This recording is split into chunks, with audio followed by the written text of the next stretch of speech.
Hello, is this Michael Alvarez? Yes, sir. What is up, dude? Welcome to the Metal Mixtape here in Ashland, Medford, Oregon, and around the freaking world. How you doing, brother? Oh, I was chilling out, hiding from the outside world like everybody else right now. Dude, from the rate of 1 to 10, dude, how crazy is everybody panicking right now? Well, I went to the grocery store a little bit earlier, and it was pretty easy to get through the line and get all the things I wanted to get done. Everybody's got to get a little bit of supplies before everybody else buys everything, but it wasn't too hectic. But I could tell there was some stress in the air from everybody. Everybody had a bad vibe going on. Yeah, right. No, I dig it, man. It was pretty hardcore. But first of all, dude, I want to say thank you for making some time to be interviewed here on the Metal Mixtape.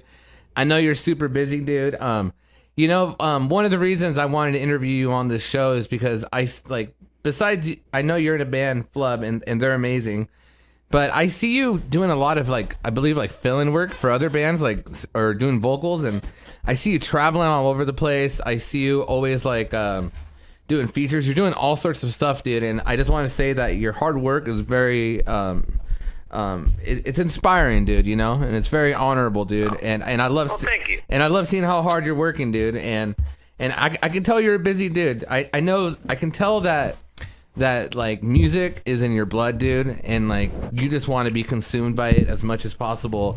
And for me, I was just man, dude, Michael Alvarez is over here, Michael Alvarez is over there, Michael Alvarez is Michael's with this band, Michael's with that band, Michael's with this band. Oh look, he just got back from another country, now he's doing a tour here in the West Coast, dude. So I want a huge shout out for that, bro. Thank you, man. I appreciate it. It's definitely been a long road. I've been doing this for a long time, and it's it itself hasn't really been prosperous for myself until the last recent years. But everybody's got to build a foundation for themselves over time. I've been doing this for a long time, and I'm trying to make sure I'm able to consistently do it as much as possible. It's something I've worked my whole life towards. So I appreciate that. Thank you. Yeah, of course, dude. And honestly, I don't know, besides the music, I don't know a whole lot about you, dude. But for all the listeners, I want to know, where are you originally from? Where are you staying at nowadays? And when did you start playing music? All right. Well, pretty much, I was born in Fountain Valley down in Southern California. I lived around Southern California, a bunch of random spots, all the way up until, I believe, the second grade. Okay. And then I relocated with my family up to Sacramento, and I spent about 15, 16 years of my life in Sacramento. I finished school and got my start in the music scene and started working. And it wasn't until a couple of years ago I just relocated to the Bay Area here in California.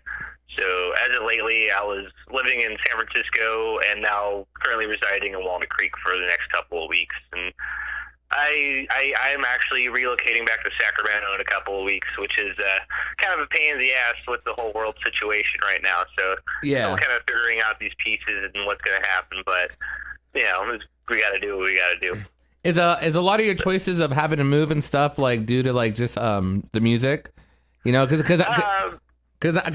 yeah, go ahead. Oh, sorry, yeah, My life has been hectic since I was born. So my family's always kind of moved around. I've always kind of been a nomadic individual in general when it came to just life. I like running around. I don't really like being home too much. I just like being out. So I guess this kind of led me down just moving all the time and never really staying in one place. Hey, I think that's beautiful, man. You keep everything fresh. I always say that I'd rather be stressed being really busy than being stressed sitting on my couch. You know what I mean? Oh yeah, definitely. So do you ever feed off that, man? Do you ever just feel you've been sitting for an hour and maybe you should have been doing something for that hour, so you just look for stuff to fill in your time? I'll tell you right now, dude. I've been suffering from existential crisis since I was probably 9-10 years old. I've always felt that I was never doing enough, or that I was wasting my time. And it was a good formative 5 or 6 years of me doing school and learning how to play music, as well as just numbing my brains on video games and just being out and about and going crazy, being a teenager pretty much. Kind of kind of like leveled that out for a minute, but then as real life hit after high school, I've been more in the mode of, like I feel if I'm not burning the candle at both ends, then I'm probably not getting as much done as I want. Dude. So I try to keep busy, keep a lot on my plate, keep me moving. For the most part, I've been raised to always just know that whatever I'm doing and how I try to do it, it's supposed to build towards something. And I've tried to stick with that to where every move I make somehow is beneficial. And if I make a wrong move and take several steps back, I need to prepare to get ahead of what I just lost. Man. Kind of hop back forward and get further up just in case. So, dude, I love that mentality, man. I feel like we're talking to you, dude. It's like the same mentality, Bro, you know what? When you have those moments, one thing I like to do is I like to listen to inspirational quotes. Like I love listening to like Tony Robbins, and I'll sit there for like 20 minutes and just be like, yes, I can do this, man. Yeah, like I'm worth something. Yeah. Like I myself, I've never been one for like inspirational quotes, kind of like that. Like I don't know. I feel like it's more the people in my life I've learned from. Like Sure. I take a lot of inspiration. Like I have inspirations too. Like there's people in the music world that have inspired me to be who I am today. Like some of my favorite artists have like spoken words at times that really like opened up my perception of what's really going on in this existence. And like other than them opening that up first and foremost, like I have a lot of people in my life who've changed my world just from speaking to me and teaching me life lessons. And it's always kind of been just like ingrained in my brain, like in a sense. It's just I don't know how to describe it. It's pretty wild. No, I completely agree. Do you feel like the further you go into your musical journey that there's more lessons to be learned? Oh, hell yeah. Life is literally full of knowledge and lessons, and, there's a lot of lessons that are going to really get you back on, like, trying to reassess a game plan. Like, I myself am currently in the situation. I've been working for the last several years in, like, restaurants. Like, I've been, like, just leaving jobs and coming back so I could tour and sustain my living situations and doing whatever it takes to get my music career going, as well as sustaining a life at home. And I finally feel I have made it to a point where I could sustain myself fairly well.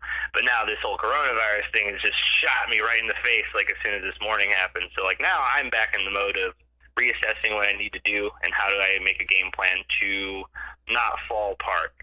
And this is like one thing I've learned in life is like no matter how well you got it made, no matter how well you feel that you're off right now, like one little fucking thing, excuse my language, one little thing could totally throw all that out the window and you have to start fresh. And Amen, dude. I feel it's best not to panic in these situations. Just sit down and think it out. Just got to get in your brain and poke out at all the details and find what works. Dude, I love that, dude. Honestly, I love that train of thinking, and I think it's a very disciplined way to think, and I think in all crucial situations, if you learn to like live with a little stress and learn to like know that there is kind of be like stressful situations or panicking, like I love what you said that like. You said like, if there's going to be a situation that's going to take you a couple steps back, you're preparing in your head how you're going to be taking like that many more steps forward, Yeah. And I think that's so important, dude. And I think that's a true quality of like somebody who truly loves doing what they're doing, man. Because I know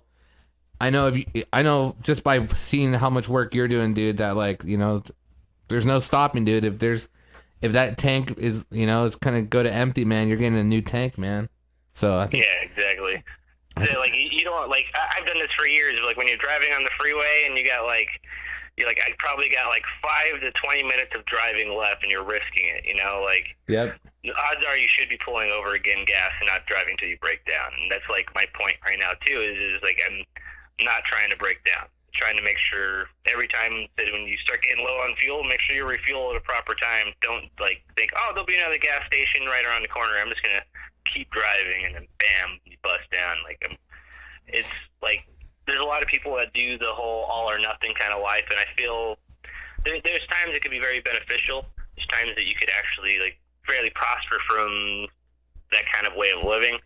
But like I myself have always had backup plans. I made sure that I've become a jack of all trades in a sense to assure myself that no matter if I lose out on one opportunity, I will always have multiple other opportunities available for myself.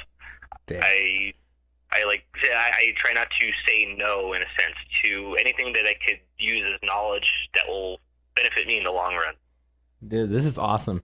I feel like we could record what you're saying, like and like sell it on tapes for like other musicians like out there trying to strive. He's not one for motivational quotes, but he's giving all these motivational quotes. Yeah, right. Oh man, there's a lot of acid, dude. Okay. I'm over here taking notes, like steps back. Take acid, it'll help. I'm writing notes over here, like 1 step back, 2 steps forward. Check. Okay. dude, that's freaking awesome, dude. So so you said you play video games too, man? Yeah, I used to be pretty intense in gaming for a while. Well, see, that's what I was gonna ask. Is that I know for me personally, like I like doing my best in everything it is, whether it be a band, radio, promoting, or anything. And even when I play music, man, I just want to smash somebody and just like beat them and make them want to throw the controller, dude. You know, yeah. Like so. Do you have that same drive in you when you play video games?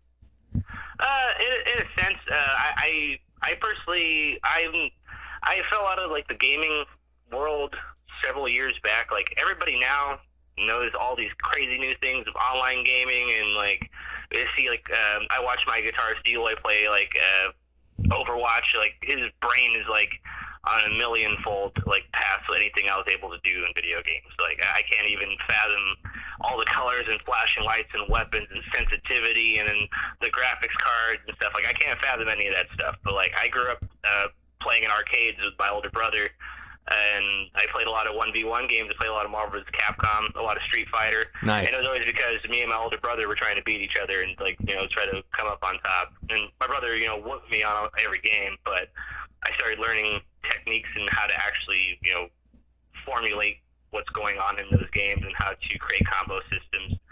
And like just with that, I've never been like incredibly competitive, but I've always done my best to try to be good at what I'm like learning. Yeah. That way I can trash talk at the end of the day at least.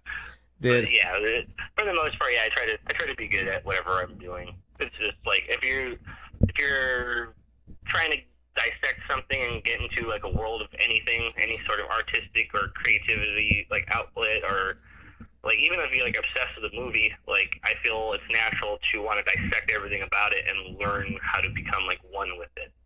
Yeah. No, preach, dude. I love it, man.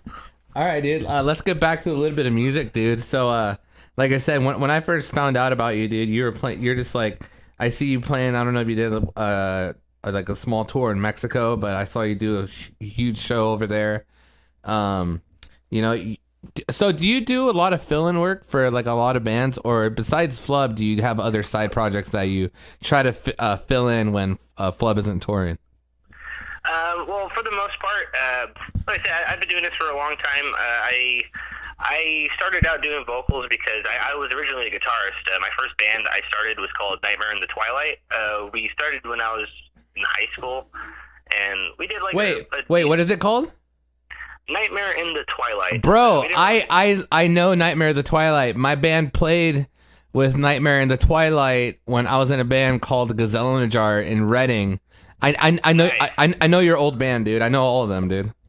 Yeah, that was my band. I started that band when I was in a technicality sense. I started it in middle school with my best friend, and we over time kind of developed it into something else, and then met new people along the way that formed the whole lineup of the project. And after several years of that project and lineup changes and whatnot, I was at a point in life where I kind of just needed a change. I needed to kind of step away, find myself for a minute. I didn't do music for a couple of years, and well, it wasn't a couple of years, probably about like a year. I didn't write anything. I didn't touch my guitar, but I was going to a lot of concerts and shows, and with going to concerts and shows, I ended up I met my guitarist Eloy back when I was in Nightmare in the Twilight, and during this year span, he had also quit his band called Beyond All Ends. It was a band that I was thinking about trying out as a vocalist. I wasn't really necessarily a vocalist at the time. I had always had the idea of wanting to do vocals, and like at some points for my first band, I had to write some of the lyrical content as well as the vocal phrasing here and there, just kind of like help things keep moving. Yeah.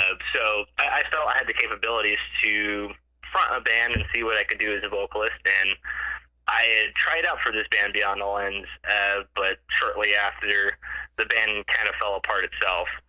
So me and Eloy were both kind of left in sort of a mode of just going to shows and hanging out. And one day, just the idea clicked. We're hanging out inside my living room, doing nothing, and he's playing guitar. And he asked, "Why don't we just start our own band?" I said, "Yeah, sure, whatever." So yeah, Flub formed from there, and like that was technically for me, being a fill-in from another project. But as Flub has gone on, we had like slightly started hitting a rough patch in the career of like what we were doing. We were starting a process of an album, and things like quickly fell apart after that. We all were starting to become very separated as friends, as well as personal life. We all had different drama going on that we all had to deal with. So we all kind of started spreading out to working with other projects.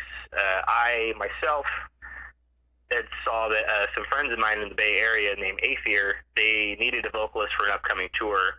They posted online that they were like hosting vocal tryouts and whatnot. So I decided to try out, and they liked my tryout, and I ended up getting to do a tour with them for a couple of weeks. That first tour as a fill-in I did with Triumph Over Shipwreck and Parasitic Ejaculation. It was like 2 weeks long, and it was like my first actual experience as like a hired fill-in. I wasn't necessarily paid for it, but like the guys took care of me, and we like it was a good chance to actually get out there on like a real tour for the first time. I toured with Nightmare before, like we did small runs for like a week here and there and weekend stuff. And Flood, I did a tour beforehand as well that was only about 9-10 days long. So like having a tour package and going for several weeks with a band that was already fairly established was like a really big learning. Yeah. Like a big pinnacle in my like learning of what's going on in the music world. And from there, when I returned, Flub was still, kind of shaky. At the point in time, my guitarist Eloy had joined Veil of Noth, and my drummer Jared had gotten the offer to start trying out for Rivers of the Nile. So with these two kind of like, going their own ways and the band kind of being put at a halt, I started looking through to see other ventures that could possibly join. After my tour with Aether, I ended up not joining them. They ended up going with somebody else. But after that, I was kind of on the look, and it was around time, I was friends with the guitarist for the band Alter Beast for a long time, back when their previous name called Gary BC Amber Alert. And I had tried out for Alter Beast technically once beforehand. But it was more just me trying to pitch myself to the band, but they ended up getting a different vocalist, which is their first vocalist, Cameron. So after he parted ways with the project, I tried to put my name up into the hat and see what would happen. And they ended up going with somebody else for several tours from there. But then later down the line, I was over our guitarist Andrew's house, and he was showing me material that was supposed to be for the newest Alter Beast album. And I had asked if he had a vocalist, and said that his vocalist wasn't necessarily working out at the point in time, and to see, like, he wanted to see what I could do with it. So I had several days where I kind of like tried out and wrote some stuff with him, and like we sat there and recorded together and see how it worked together. And from there, it ended up formulating to where I joined the band, and I was a part of that the last album. For the whole album cycle, and the last for 2 years I was with the band touring, so I did like 5 tours with the band, and then from there I parted ways. But yeah, like, other than that, like I've kind of obtained all these other like fill-in tour spots that I've done like through. I did 2 other fill-in tours after my time with Alter Beast. I did a tour a month after I quit Alter Beast with a band from Canada called Depths of Hatred. They had just lost their vocalist before a tour, and they needed somebody very last minute. And my very first tour with Alter Beast, that was their first tour, first time in the U.S., and we became friends. So Nice. they decided to, hit me up. They saw that I quit the band. They're like, well, he's got nothing going on. Let's see what he's doing. So I said, yeah, I'll go on tour.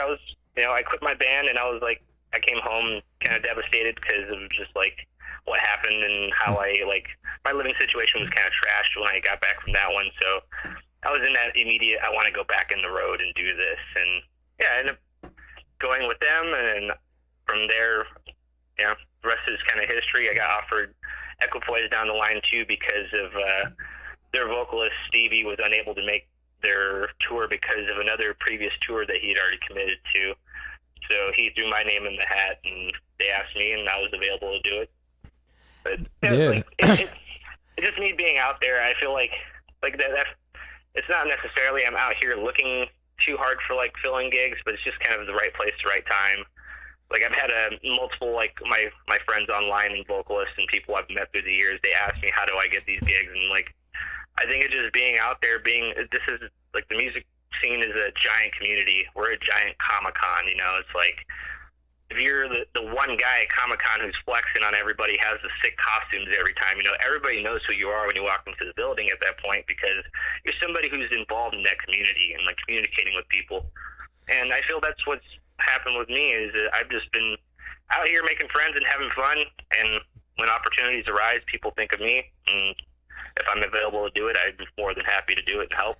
Dude, I think that's awesome, man. I think for you to receive, you have to put yourself in position to receive. And I think that that example you were saying, having the most badass costume at Comic-Con, just making people aware that you're there, dude, and that you're not quitting. And I think that's pretty awesome, dude. That even after crappy situations of you having to come home after quitting the band and all that, you were just hungry just to get back out there. You didn't panic. You're just all right, I'm on it again, dude. I definitely panicked at first. It was a sheer stroke of luck at a week or two later after I quit that I got that other offer. But like I said, it was just right time, right place. And being able, I myself, I had a choice of either my last Ultra Beast tour, I came back losing my living situation, and I pretty much I came back homeless in a sense. I actually had my girlfriend, thankfully, was able to accommodate and have me stay with her, and in my head I was either do I get my stuff straight and get everything in order and live life for a while, and then that was already kind of in the works. I was getting that in order, and then these guys are like, yo, you want to tour? I'm like, I hate life and responsibility. I'm going to go tour. So I ended up doing that instead. Dude, that is so awesome, dude. That is so freaking heavy metal, dudude. That is badass, dude. So, I see right now that you got a tour with Flub coming on, right? Because I know you're going to be playing them in Medford. I'm going to be going to that show. Is that tour getting affected at all by the coronavirus? I'm going to be honest with you. Right now, it's a little bit in the balance after today's news and everything that's been going on. Like I said, I myself, as of the last 6 months, I've been surviving off of freelancing entirely. I haven't gone back to a restaurant job in 6 months, and my personal living situation with me having to move. It's all been affected now because of this whole virus thing. I also work with a merchandise company called We Need Merch, and due to so many tours canceling and all these guys who are unable to pay their merch orders now, our company itself is now taking a really strong hit as well, which is going to affect our workflow. It will affect any sort of money I could get from the company because, I can't go work hours and hours and have you guys pay me if we don't have anything coming in. And through them, I'm kind of a freelance as well. I freelance graphic design with the company as well as help out around the shop, but I'm not really an integral part of their actual company. Yeah. So even that, in a sense, is freelancing for me.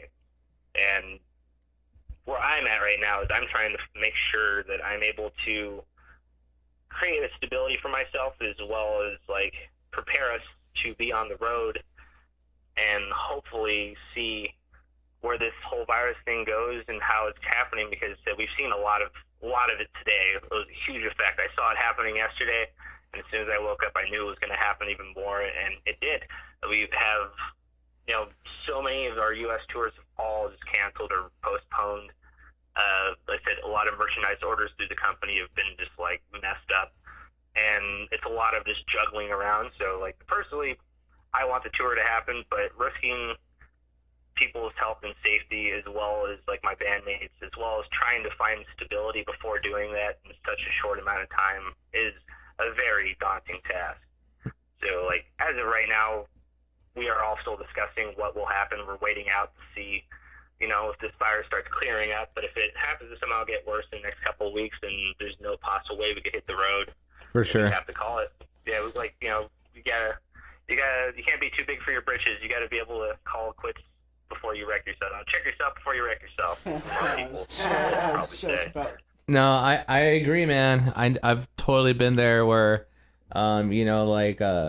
where you try to push your band, like, I don't know, I would say like, when it's like sometimes when like one person in a band, like their dreams are really like too big.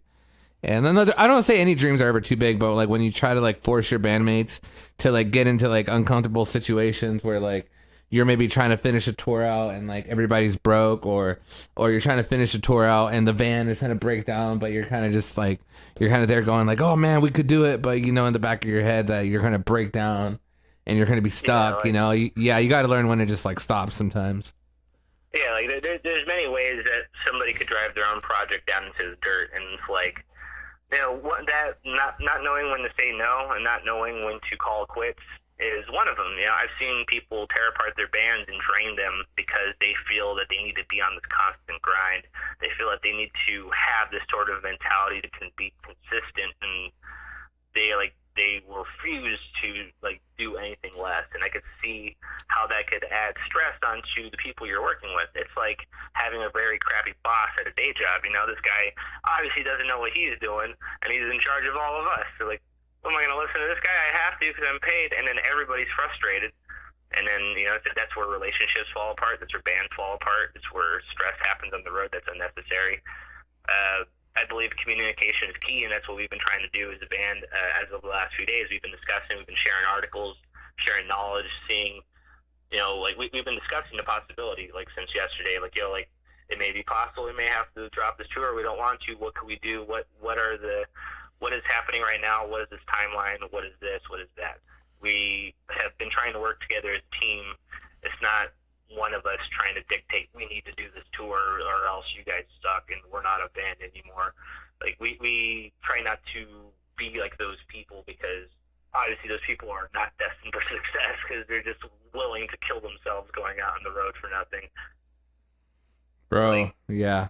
In general, it's a very tough decision on everybody's part. Nobody's happy about this because we've all spent months planning this and we've been incredibly excited about it, and we're still trying to hold out to see a positive outcome. We're doing our best to see a positive outcome, but if it comes down to it and we have to say no, we have to say no. Bro, honestly, yeah. Straight up, dude. I think you have to have that type of mentality to be able to succeed, and I think it's a hard lesson to learn, but you got to do it, dude. And dude, I just want to say this has been such an awesome interview.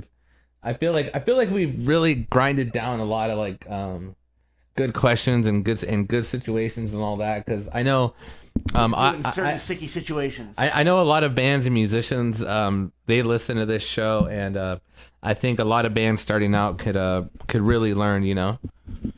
Oh yeah. Yeah, I believe, there's this phrase that's been pumped down our brains since we were children, and the phrase is, knowledge is power.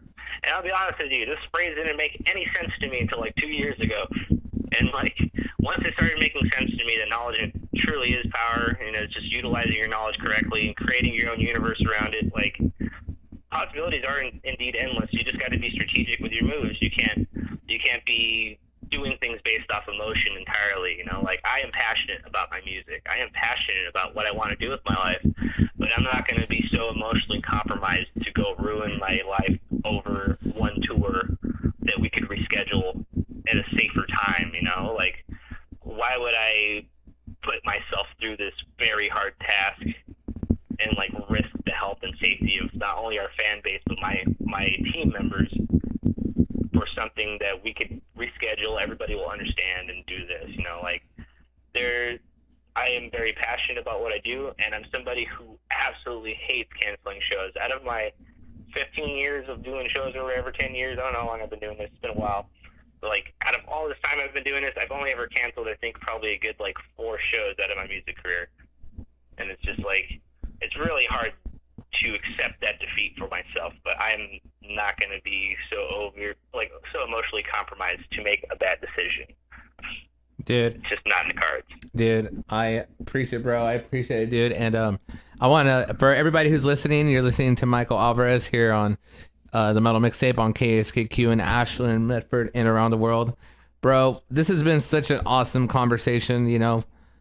We've really grinded out everything, dude, and you're a hardworking dude. I know you don't have to hear it from me, but I know you're never gonna quit, and just keep doing what you're doing, dude. And if you end up playing your tour and you end up coming to Medford, because I see you have a date here, I'll definitely be there, bro. I'll buy a shirt, and thank you so much for being on the show, dude. I appreciate your time, and yeah, I literally, this was an awesome interview. Thank you so much. Very informative. Yeah, thank you guys very much as well for having me. And like I said, if this tour itself happens to fall through, it's not like I'm never going to come back, and it's not like we're never going to come back. We're hungry for the road, and the plan for Flub is to take over the world one tour at a time. So, yes, if it's not now, it's going to be soon. Hell yeah, dude! Thank you so much, Michael, for being on the Metal Mixtape.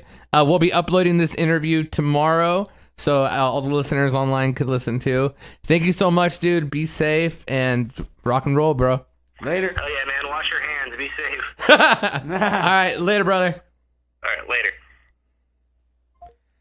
Dude, that guy is cool, man. That was right. Cool. Wow. You know, I learned so much, dude. That guy is legit, dude. Definitely. And you know what? I totally agree too. Is that like you know, the harder you work at your dreams and the further you get, there are bigger lessons, because like, and you do got to learn to say no.